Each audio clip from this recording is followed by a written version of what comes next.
All right, let's do this. Peanut, if you're staying in the room, no talking.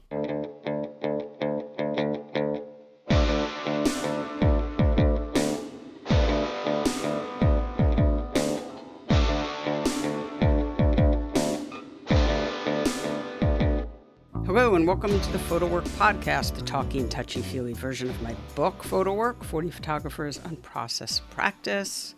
I am Sasha Wolf, as usual, but sadly not joined as usual by my friend and producer, the extremely talented and big-hearted, I miss him, let's face it, Michael Chovan Dalton. I'm lonely. Michael, come home. Yep, the tropical storm definitely messed with our schedules, so not only are we dropping this episode a week late, but I couldn't coordinate to record with Michael for the first time ever. I feel like crying. Anyway, so I'm solo, so I'm going to be really quick because, frankly, I'm only entertaining and funny if I've got Michael with me. So let me tell you about today's episode. It was a great conversation with the photo director extraordinaire, Jacqueline Bates. And a big cleanup on aisle 10 for today's episode is that we spend most of the episode talking about Jackie's role as the photo director for this incredible magazine that most of you probably know called California Sunday Magazine. But California Sunday stopped printing about a little over a year ago. Whether they're on hiatus or it's unclear what's going to happen there. But California Sunday Magazine is under the umbrella of Pop-Up Magazine, and Jackie is the photo director for this umbrella organization, Pop-Up Magazine, that does a lot of different things, and we do get to that, but strangely we get to it in like the last 5 minutes of the episode. So I'm going to just read what Pop-Up Magazine is, so that you go into the episode. You don't have to wait for the last 5 minutes. You have more of a sense of things. So Pop-Up Magazine, on their website, it says, once upon a time, a small group of friends decided to create a live magazine. Writers, radio producers, photographers, filmmakers, and illustrators would perform news stories in all kinds of media mixed together. Stories about science, politics, pop culture, sports, social issues, music, business, art, crime, technology, food, and more. The night would unfold like a classic general interest magazine and end with the cast and audience mingling at the lobby bar. It was a hobby at first, but it grew. We held the first show in a small theater in San Francisco. Soon we moved to a 2,700-seat symphony hall, and tickets sold out in minutes. Today we produce shows in more than a dozen cities at venues like Lincoln Center and BAM in New York, the theater at the Ace Hotel in Los Angeles, and Davies Symphony Hall and the Paramount Theater in the San Francisco Bay Area. We work with Oscar-winning filmmakers, New York Times best-selling authors, popular radio and podcast voices, and artists whose work appears in international museums and magazines, as well as emerging talent. Their stories are vivid multimedia experiences, accompanied by illustration, animation, photography, even dance or shadow theater, and often an original score performed on stage by our musical collaborators, Magic Orchestra. So Pop-Up Magazine is amazing. I was at one pop-up in at Town Hall in New York City a number of years ago, and it just blew my mind. It really was incredible. So Pop-Up Magazine also does other projects, and we do talk about that a bit during the episode, but I wanted to sort of give you the overview. So Pop-Up Magazine launched California Sunday Magazine that Jackie was also the photo director for. And I just want to say something about California Sunday Magazine. California Sunday won a Pulitzer Prize. I don't think that comes up in the episode, for feature writing in 2021, and was a finalist for 17 National Magazine Awards. This is over like a 7-year period, including for feature writing, reporting, photography, design, general excellence, and Magazine of the Year, and won 3 of those awards. It was the first title in 25 years to win the National Magazine Award for Photography in consecutive years. So in 2018 and 19, the Society of Publication Designers named California Sunday the Magazine of the Year. And that is just extraordinary, honestly. Really, really amazing. So just wanted to say that because it's really just such an amazing achievement. And the team that did California Sunday Magazine should be recognized for that.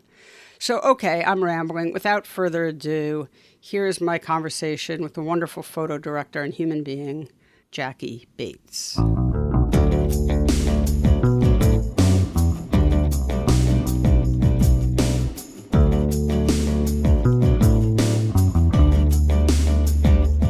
Jackie Bates, welcome to the podcast. This is, it's not exactly take two, because take one, it's attempt number 2. Yes, Hurricane Ida got in our way last week. It did. I was upstate on vacation with my friend Matthew Pillsbury, and you were going to come up, and we were going to record live together up in Chatham, outside, so people would hear the birds and the bees. I had this whole fantastic idea.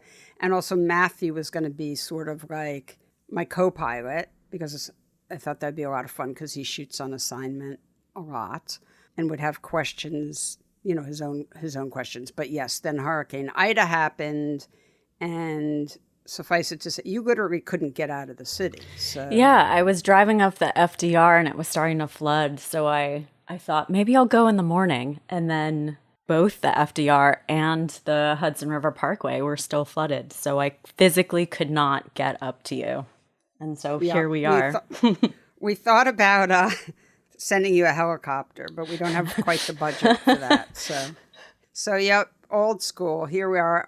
But it's great to have you on. And I want to say, before I ask you to tell everyone about yourself, that you and I recently were guest critiquers? Panelists? They called us experts, but I never, oh my God, what a never stretch. would ever call myself that.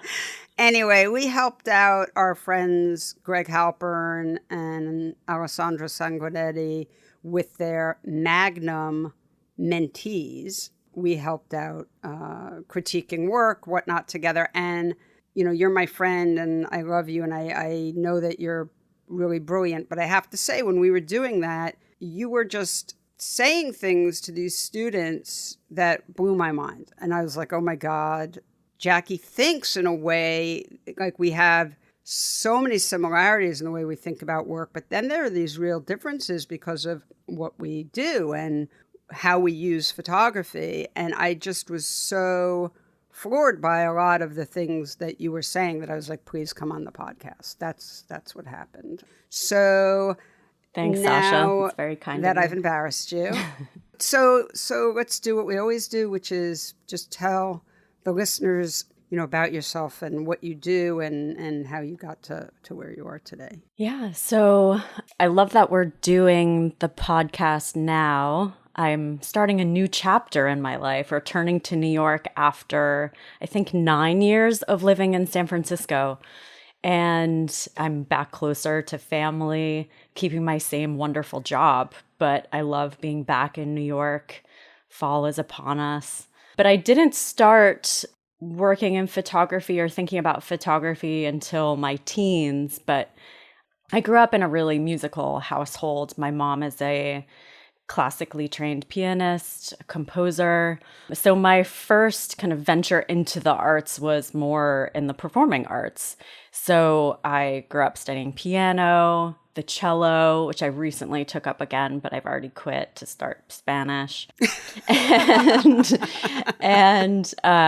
So my mom really, brought my brother and I to Philip Glass concerts, wow, to the opera, to experimental theater.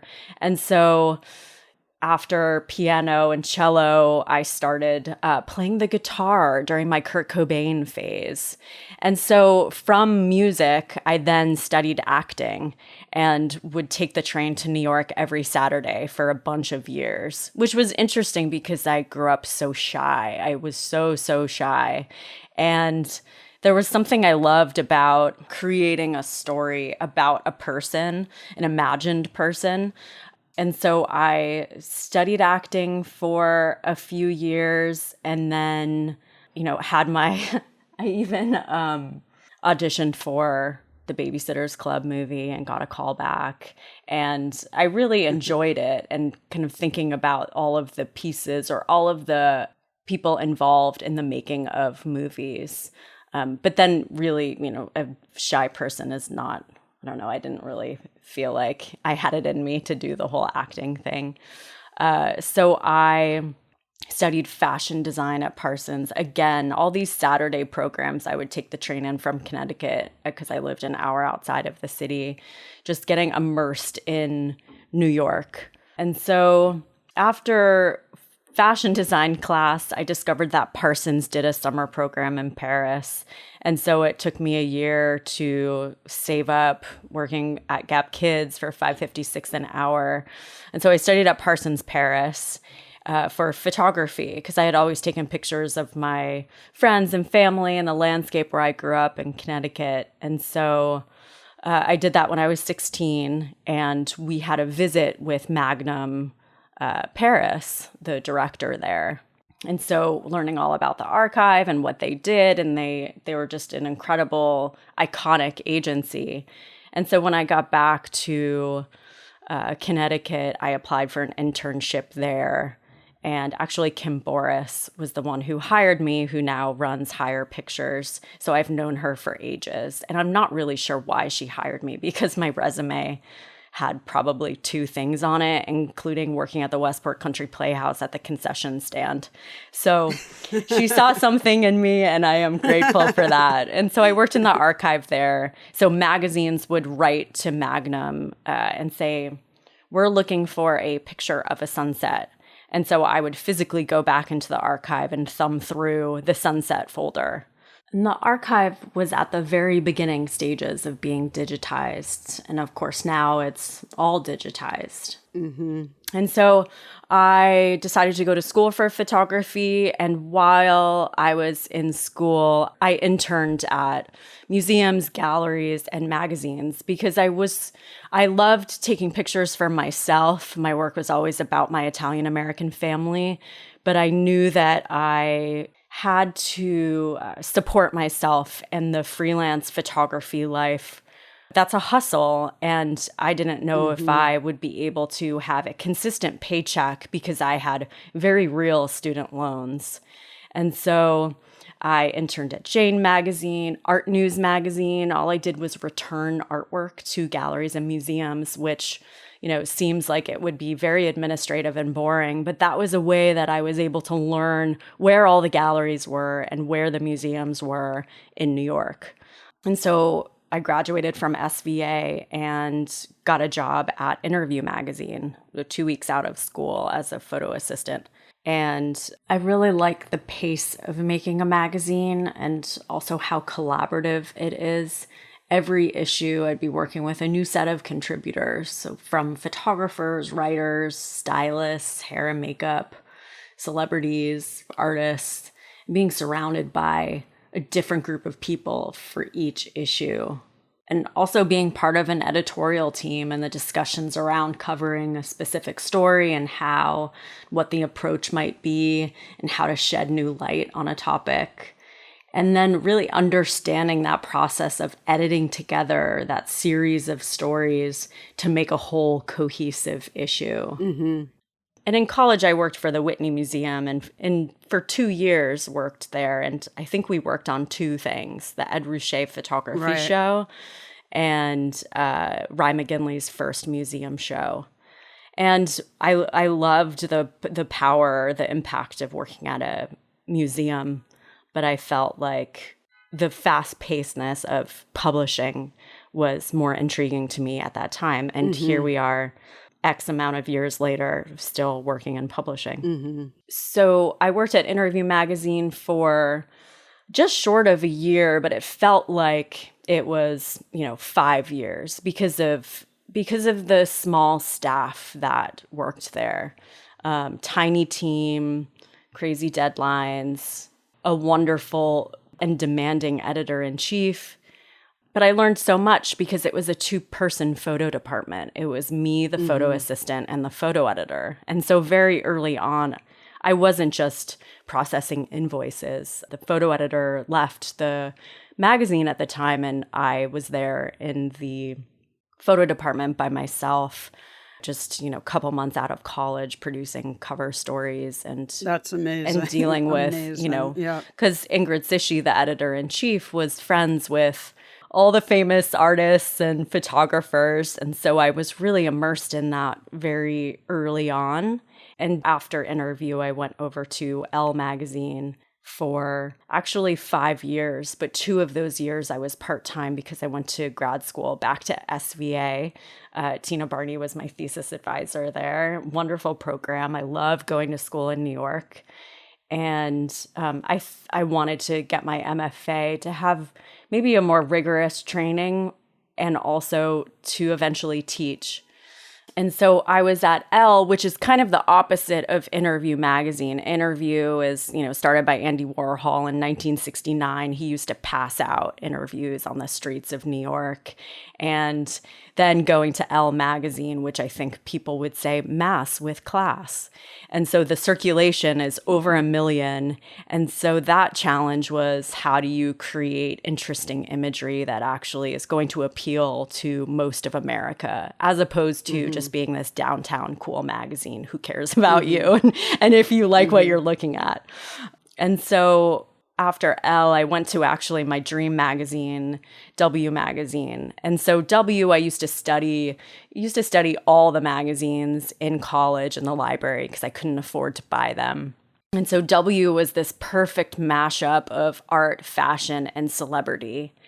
And when Dennis Friedman was the creative director, that was when I was in school looking at the fashion stories that he created alongside P.L. DeCorsia, Larry Sultan.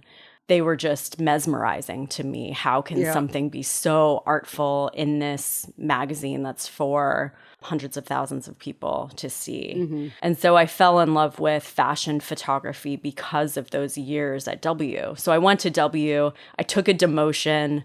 I was a senior editor at ELLE. I went to be a photo editor at W, but it doesn't matter about your title. I think people really get caught up in what their titles are on the masthead, but for me, it didn't matter. I wanted to be immersed with the cream of the crop, the A-list photographers, the hair and makeup, the stylists, because they just created magic. And so that was the last magazine that I worked for. And I think my favorite shoot that we did was one of my last. We photographed the wonderful actress Jessica Chastain, and we commissioned Reneke Dijkstra to photograph her. George Condo created a painting where we photographed her in the painting. And we closed down the Brooklyn Museum when Mickalene Thomas was having her retrospective there, and photographed her in some of Mickalene's sets that she would create. So I loved that. I think Reneke's was my favorite shoot because Jessica was just so pared down. She shot it on 4x5. Reneke worked so slow, so intimate, hardly any makeup. Her hair was just washed. It was just so gorgeous and special. And then I left fashion magazines to go to California and not work in magazines anymore. I had never worked anywhere else. I had never lived anywhere else besides New York and Connecticut, and I wanted to explore the exotic land of California. And so I left New York and moved to California to try to see if I might challenge myself to get out of journalism and work for companies like Google and Apple that are known on a global scale, and how I might take my editorial storytelling training and tell stories for a more global audience, less niche, like Interview magazine with such a small circulation. And I wanted to challenge myself. So you went out without a job. You just Yeah, I went out California without a beckoned. job. I would still freelance for W and fly down to LA to oversee some of their celebrity shoots because it was cheaper to send me from San Francisco than flying in from New York. The day I got to San Francisco, actually the day after I flew down to LA, and we had Lauren Greenfield photographing Jackie Collins. And I'm actually looking at the book that Jackie Collins inscribed. For me, it's called Hollywood Wives, and she says, "From one Jackie to another." It's my prized possession. And so I did that for a bit. And then Jillian Laub, who's a wonderful artist. She's a friend of yours. She's a friend of mine. Yeah. She introduced me to Carrie Levy, who is also an artist, but had been working in San Francisco in magazines. And now she's, been in tech for a bit as creative director. But Jillian said, you have to meet Carrie Levy. Because I moved out there basically with no friends, too. I had one or two friends. And Carrie Levy, who I know from her New York days, is a delicious person. Yes, she's the best. And so Jillian said, this is going to be your best friend. And I said, okay, Jillian. And so Carrie Jillian. Oh my God, I love that, Jillian. That's so And so Jillian. Carrie and I went out on a friend date. And then I think Carrie told her husband that night, I'm in love with Jackie. And so the rest is history. So Carrie left Wired magazine to go to Airbnb. And so she brought me on to help her art direct their massive rebrand campaign. And so we traveled around to 6 different countries, very big budget. And Carrie Levy, by the way, for our listeners, was a photographer, a fine art photographer. And it's just interesting to me, and maybe to people, hopefully to people listening, that someone like Carrie, who's art directing at Airbnb, was a gallery artist. She had a gallery in New York City and was a photographer, but decided to sort of do something else. But, people's backgrounds are really so interesting. Yeah. She and I never knew each other in New York. So we're these 2 New Yorkers out in San Francisco. I think since 2 New then. York photographers. Yeah. And so many people have since moved out west. I think everyone in magazines, most of my friends now work in tech. So Carrie and I never knew each other in New York because I was always working for fashion magazines and she was working for like Newsweek. And so we did the Airbnb rebrand campaign. And then I was introduced to Doug McGray, who was starting a new magazine, someone starting a new magazine. And I guess we probably met in early 2014. Anyone who's starting a magazine now, you're kind of like, okay, you're a little crazy good. Yeah. So Doug reached out for this new magazine that he was going to be starting. And I had always worked for magazines that had been around for decades. Right. W, ELLE, Interview. And so the idea of creating the visual identity for a new magazine was so intriguing and appealing to me, but also so scary. And, I wanted to not meet with him because I didn't know if I could do it. But I think those opportunities are always the ones that you should listen to your gut. If you're scared, it probably means that you're going to really grow from it. And so I met with him. We talked about my sensibility, what I was doing out in San Francisco. And he asked me if there was one word to describe what the photography would look like for a magazine if I were to be the photo director. And I would say the photography would look cinematic. And he said, well, that's my word too. And so basically after that, I knew I had the job. And so of all the words in all the world. And so several months later, our first issue came out October 2014. And so there was probably 6 months or so that I was just putting together mood boards. Because California Sunday, all I had to go on was the few sentence description of what he told me. And so I went off of that, of like who I thought should be in this magazine. And so that was really an incredible experience working also alongside our creative director, Leo Zhang. Leo is the first hire. I was the second hire. So that shows you that Doug and Chaz, our publisher, take design and photography really seriously. The fact that we were their first hires for a new general interest magazine. Normally you would start with the editorial staff, writers and editors. And what is California Sunday Magazine? We can talk about why I just said is. I'll let you tackle that. But tell people who don't know California Sunday about this incredible magazine that you guys created. So California Sunday is a magazine that tells stories about people in the American West, Latin America, and Asia. And so we started the magazine in October 2014. We made 40 print issues. Our last print issue was April 2020.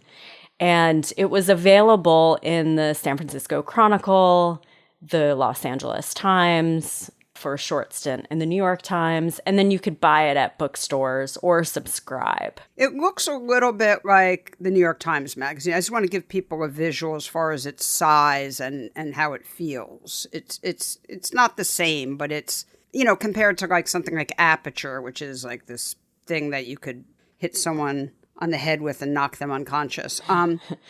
Yes. California Sunday is just something that could very easily slip into the San Francisco Chronicle or another newspaper and be that sort of fantastic supplement magazine there, like a little prize that you get. Yeah, so it's a general interest magazine. And so in each issue, you might find stories about politics, social issues, science, technology, the environment, music. And so it was important for me to make sure that we always had emerging and established artists in each issue. Since the magazine was stories about people and the places that they inhabit, there really wasn't ever any studio photography. I think maybe because when I was at W, we shot in studios so often. And so I loved seeing people's spaces that they live in. They tell so much about the person. And so the reason that I wanted to always have a wide range of emerging and established photographers in California Sunday was, after working in New York for so long, I felt like I was working with the same photographers over and over. And there were only a handful of photographers allowed in the room. And part of the reason I fell in love with working in magazines was discovering photographers' work while thumbing through pages at the library. And so for me, it was such a dream to be able to feature, photographers like Taylor K. Johnson or Chanel Stone when they've recently graduated from California College of the Arts, next to artists like Katie Grannon or Dina Lawson, who are already household names. And just thinking about how that might feel for the young artist whose images are alongside those that appear in a museum at the beginning of their career. And I wanted to create that opportunity for these young artists. Let me just jump in and say that for people who don't know California Sunday Magazine, this is really one of the most, sorry if I once again embarrass you, but it's true. California Sunday just really had the most incredible photography. I mean, you go through the issues and just blown away by the visual storytelling in this magazine. I mean, it was so obviously paramount. And, I feel like I could show California Sunday to someone, a friend or family member who's not in any way in our world, and they would pick up on that.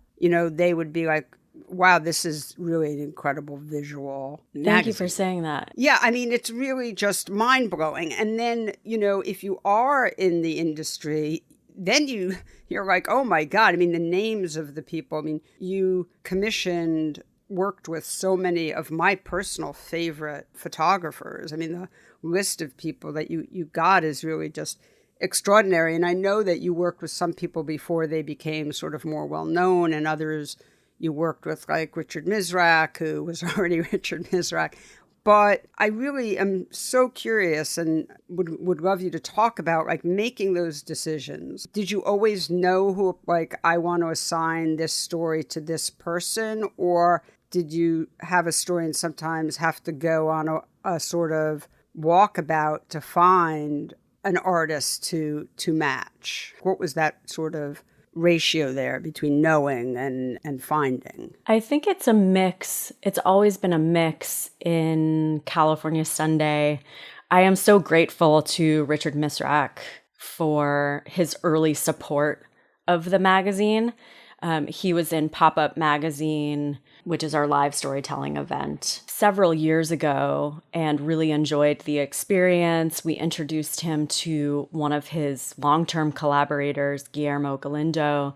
And so he was working on this new series, or had been for several years, and we published it in the magazine in our second issue as our cover story, which no one had seen before. And I think that really helped put us on the map and helped other photographers feel confident in being commissioned by us or sharing their work with us. Because it was such an interesting experience starting the magazine. You know, the magazine was a mixture of photographers that I had never worked with, that I had always dreamed of working with, because working in fashion, I mostly worked with fashion photographers. Except at W, it was a mixture of fine art photographers and editorial photographers. But I don't even at Cal Sunday, I don't think of anyone in those buckets. I know photographers really get all wrapped up in, well, I'm not an editorial photographer, but that doesn't really mean anything to me because a lot of our photographers aren't. And so... Well, let's just hold on a second. Let's just clarify that, because most gallery photographers, or most fine art photographers who are doing good work, have books published, or in galleries, maybe one of those things, maybe none of those things, but, or have some great output, are known, are really doing amazing work, shoot on assignment. That may not be the most forward thing on their website, but they shoot on assignment all the time. My artists shoot on assignment all the time. And they are very proud of that work. I'm very proud of that work. When you get to a certain point, you get hired to be you. Mm-hmm. So you're not hiring Jillian Laub or Eleanor Carucci or Greg Halpern or Brian Skutmott. I'm just naming various people. But these people don't get hired to shoot like someone else. I mean, Brian Skutmott's not being hired to, shoot like Herb Ritz. I mean, they're hired to shoot in the style of their fine artwork. That's what's, when people like you get involved, that's what's making the visuals of these magazines so unbelievably interesting, in my opinion, is preserving that integrity. I think that many of the artists that you represent are ones that are so curious about the world, and they're storytellers. They might not be someone who's, taking a still life in their studio of a flower. I think in school, students tend to get really wrapped up in what kind of a photographer, a photographer they want to be, or they're only thinking of their work as a book. And, doing these portfolio reviews, they're really set on their work only being seen in book form. And I love working with students so much, or photographers who have just graduated and they want to navigate the editorial world, but they don't necessarily know much about it. Or maybe they didn't think of themselves as visual storytellers in that way. Mm-hmm. Yeah, I'm not going to hire Greg Halpern to shoot like Herb Ritz. His first assignment for the magazine, I think, was his first editorial commission, or maybe the first few. And it's so lovely to work with someone who is such a talented artist already, but they might not know how to navigate photographing people for a story, if there's a shot list, if it's a new location where they've never been before. Working with Christine Potter has always been really fun because she does so much research. So she becomes an expert. That's my girl. She becomes an expert in the person that I've asked her to photograph or the location.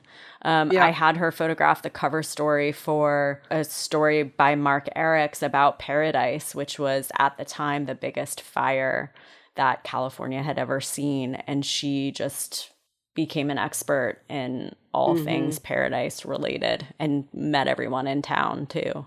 So let's go through the steps that you go through. Let's teach folks who are listening really how this unfolds. So you're at the magazine, you're working on the next issue, and I assume, correct me if I'm wrong, you find out from someone else at the magazine on the editorial text side of things what stories they're working on.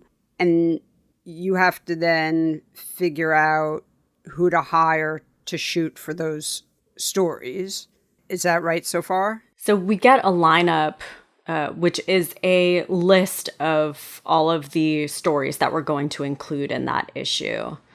And so we then get a draft of the piece once it comes in. Leo and I read the draft and we figure out how best to tell this story. Is it going to be through illustration or photography?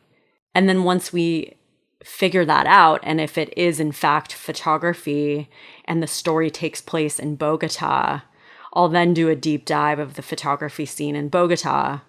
I think for a particular cover story that we did in Colombia, I found the photographer from a blog post that was from a few years behind, and his single image was so compelling to me that I think I messaged him through WhatsApp because his website was down, which I do not recommend, having your website not work if you're trying to be a freelance photographer. But in this case, in the only time in history, it did work.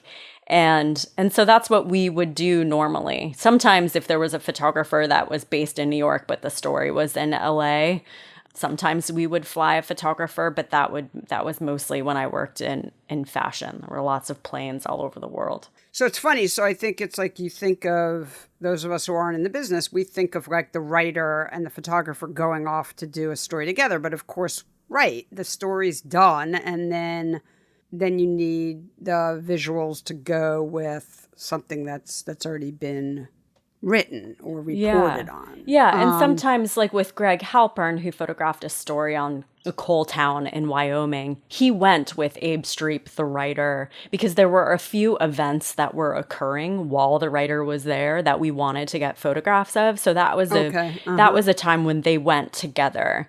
But, Abe was still figuring out the story. And so Greg kind of was on his own, taking landscape photographs, because we would later tell him that it was the cover story.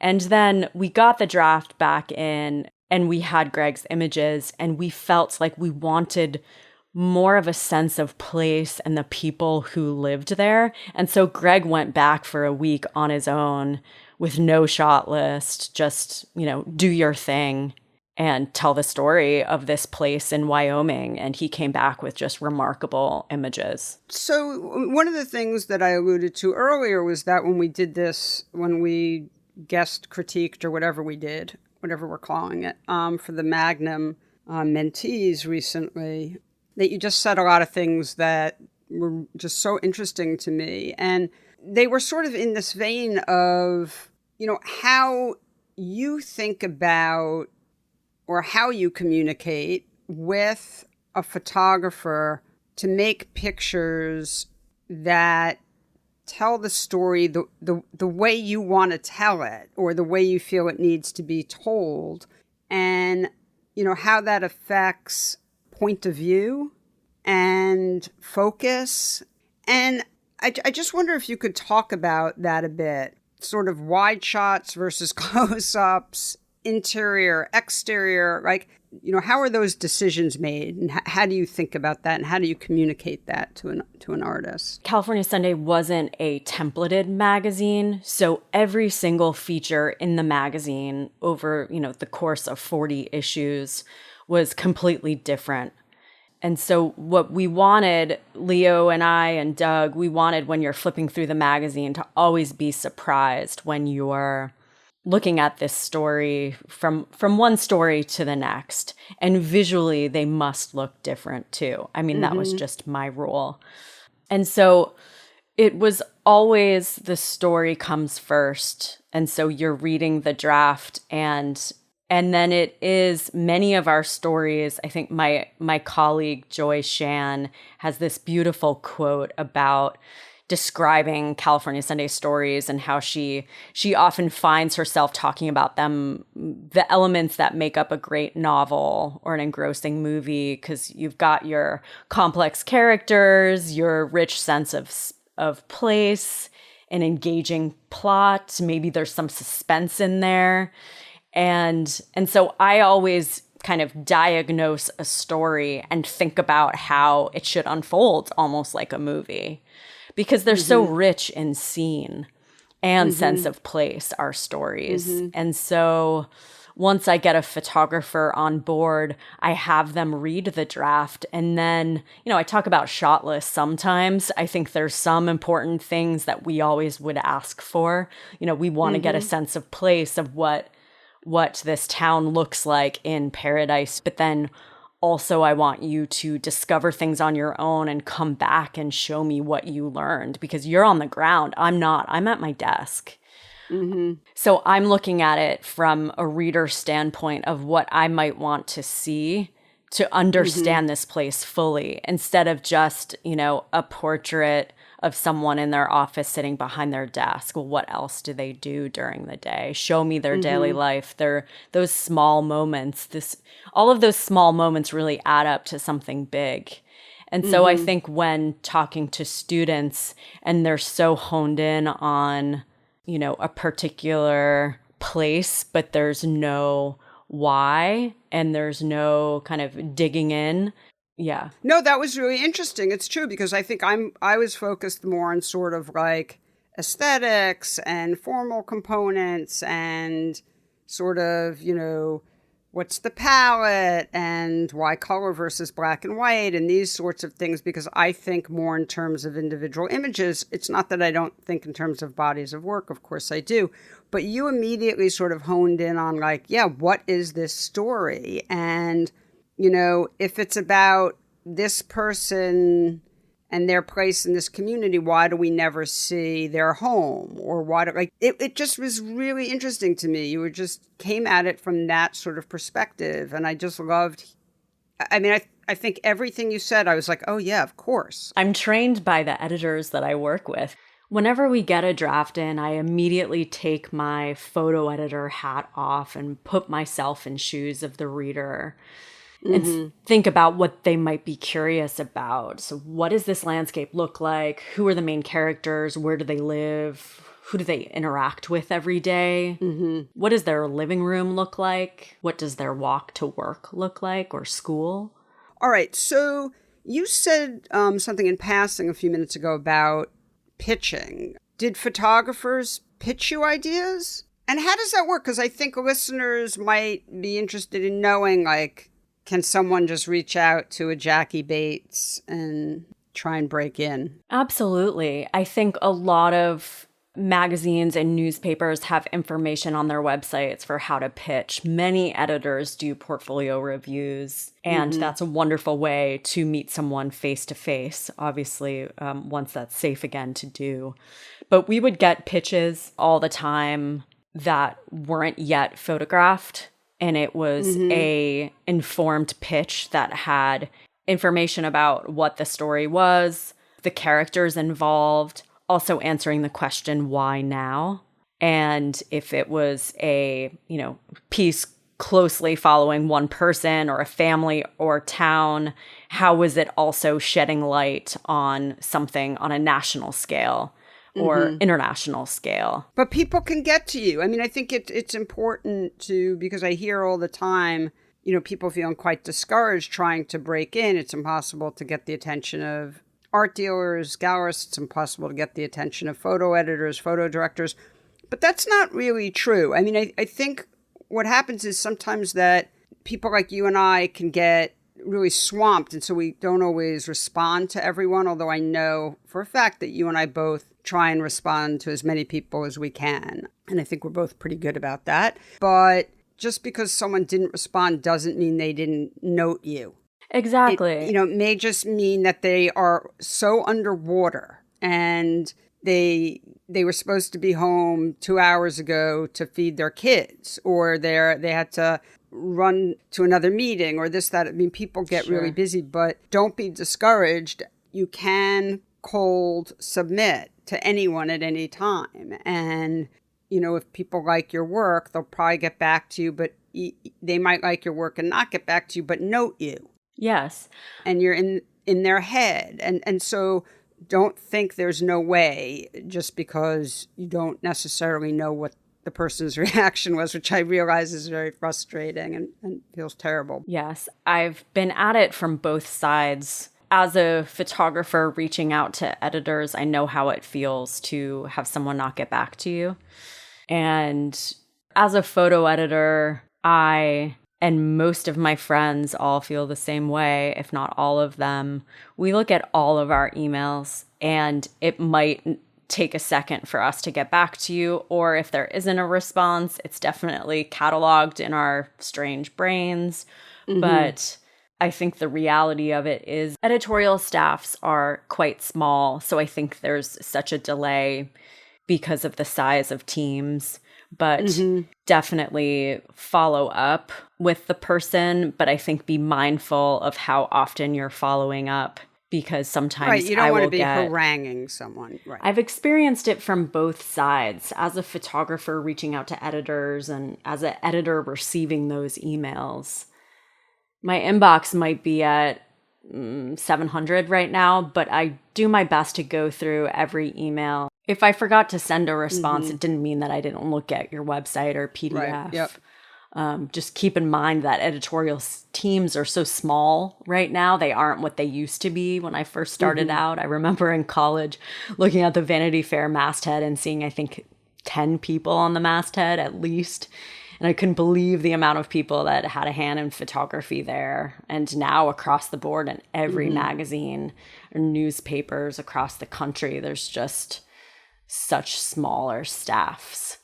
And it's really hard to meet photographers, all the photographers in person, because that's really ideal for me, to meet photographers in person and build up that rapport, especially for the subject matter of the stories that we do at the magazine. For example, Erica Demon is a wonderful Bay Area artist, and we had met a bunch of times, and I didn't commission her for a few years later. I was waiting for that perfect assignment. And it came in, and we were doing a story on Gwen Woods. JACQUELINE had reported a story for a year following Gwen Woods, whose son had been murdered by the SFPD, and really focusing on what the grieving process is like for a mother who's just lost her son after, the cameras leave, because it was covered significantly in the media. And so I knew Erica would be perfect for the commission, because I knew her, personally, or I had met her several times, and I understood what she was interested in, what kind of work she did personally, and her demeanor too. And for the first meeting with Gwen, Erica didn't bring her camera with her. They just had a coffee to build up that rapport, because Gwen was really shy about having her picture taken, and we wanted to be really sensitive to that. And by the end of their coffee meeting, I think Gwen said, yes, of course you can photograph me, come into my home. She gave her full access because she really trusted Erica. So first of all, I want to say, because it's very important, that California Sunday Magazine is sort of on break right now. So now might not be the time to send you a million submissions, because like every magazine in 2021, it's a very difficult landscape, and the magazine had a lot of support from the Emerson Collective. That support, for various reasons, has sort of been dialed back, and so there's trying to figure out sort of next steps. But meanwhile, there's something that you've mentioned a few times, which is Pop-Up Magazine that you guys have been doing alongside California Sunday. And that is going like gangbusters and continues on. And despite the name, is not actually a physical magazine. So tell people what Pop-Up Magazine, the non-physical magazine, is. just to piggyback off of what you just said, as of the spring of 2020, we suspended regular publication and we're focusing our efforts fully on Pop-Up Magazine. We recently came out with something called Field Guide, which was an audio experiment and a visual journal. So everything that we're doing is with Pop-Up Magazine now. It's a really incredibly vibrant enterprise. I mean, you guys are doing so many incredible things. I mean, Field Guide is amazing. And you did something with Four Freedoms and, there's a lot going on. Yeah, and it's amazing to think that Pop-Up Magazine started as a hobby back in 2009. Doug McGray, our editor-in-chief, who I've mentioned, started it with Derek Fagerstrom and Lauren Smith as a hobby. And the first show was at the 360-seat Bravo Theater in San Francisco. So let's just tell people what it is. It's a live... So Pop-Up Magazine it's a live magazine, and it's pretty simple. It's created for a stage, a screen, and a live audience. And so contributors tell surprising, vivid, never before told multimedia stories, and those stories are accompanied by illustration, animation, photography, film, and also on stage there's an original score performed by our musical collaborators, Magic. And so Pop-Up Magazine pieces, they typically range from 3 to 10 minutes long, and our shows draw inspiration from the magazine form.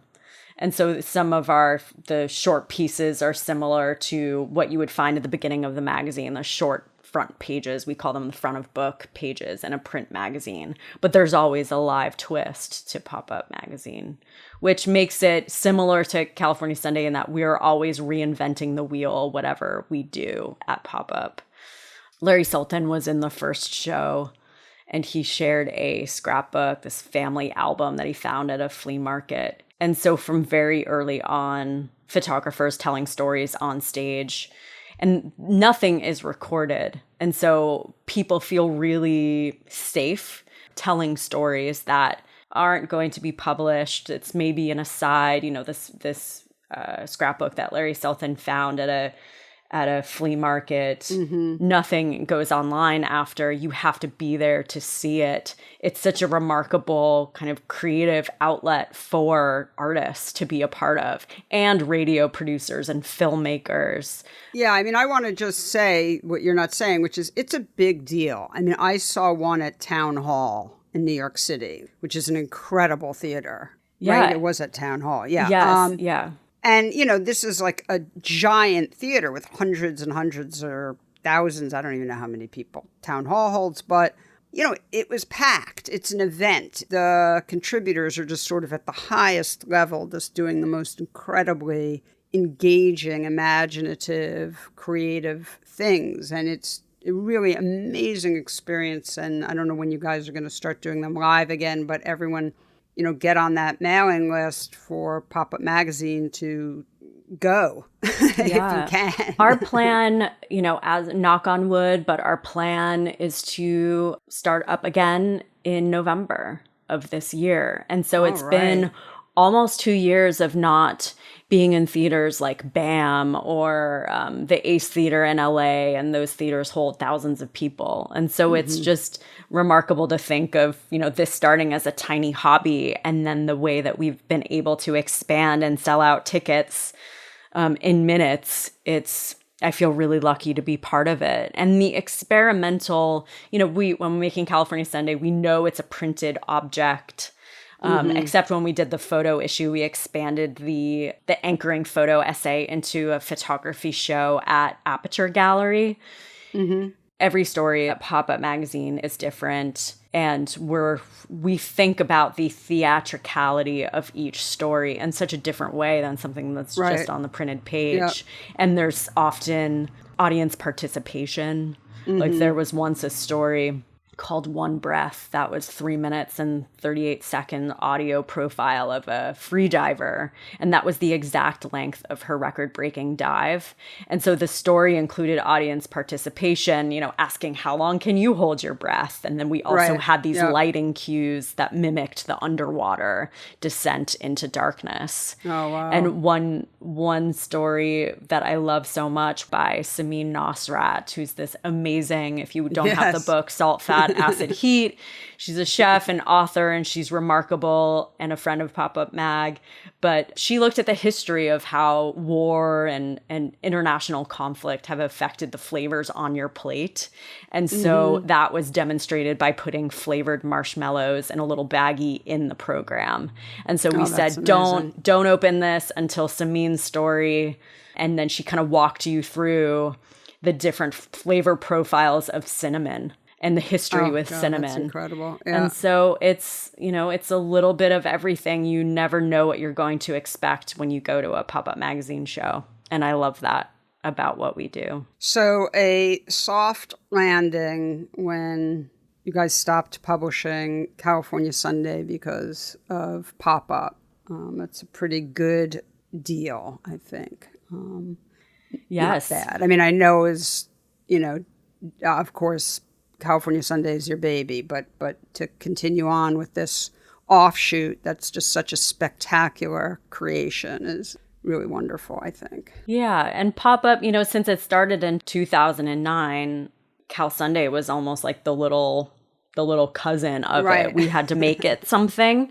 And my job was easy at Pop-Up. The creators, my team, had already made it this thing that had this cult following. So I just stepped into that. Right. Well, I think we were approaching the hard time limit I try and impose, leave them wanting more. So thank you so much for spending time with me and with the folks listening and teaching us all stuff about what goes on in the world of you photo editors and photo directors. I really appreciate it. So thanks, Jackie. Thank you for having me.